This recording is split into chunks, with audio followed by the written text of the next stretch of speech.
Lapangan Jenderal Ahmad Yani, tempatku di tempat. Untuk jadi Paskibra yang jaya di nusa dan bangsa. Paskibra beraksi, walau panas terik matahari, sejuta kegiatan silih berganti. Bagiku itulah pasti dan gak pasti. Hari-hari esok adalah milik kita. Terciptanya jiwa para satria, gegap gempita suara Paskibraka yang selalu semangat 5555. Marilah kawan, mari kita nyanyikan sebuah lagu apa? Lagu kemenangan. Marilah kawan, mari kita nyanyikan sebuah lagu apa? Lagu kemenangan. Buka gigi.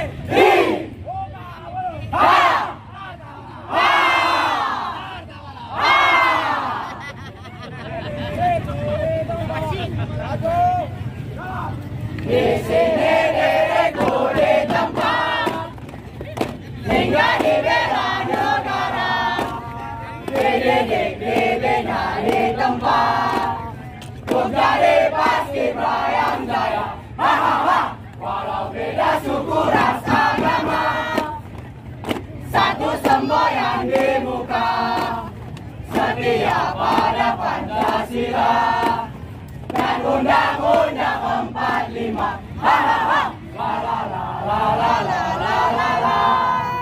La la la la la la la la la. La la la la la la la la la. La la la la la la la la la. Tanggal 17 pengibaran di lapangan Ahmad Yani, untuk bertaruhkan jiwa raga demi merah putih yang jaya. La la la la la la la la la la. La la la la la la la la la. La la la la la la la la la. La la la la la la la la la.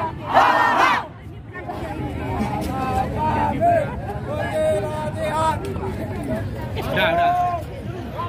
Walau kami pergi latihan badan kami kurus dan hitam, pulang-pulang tak kenal orang, tak peduli apa kata orang.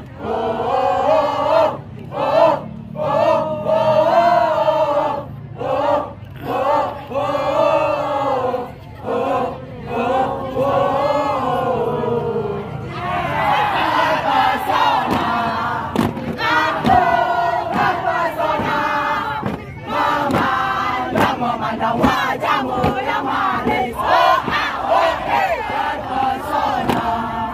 Aku terpesona. Memandang wajahmu yang manis. Bagaikan mutiara bola matamu, indah bola matamu. Bagaikan kain sutra lembutnya, lembut hatimu.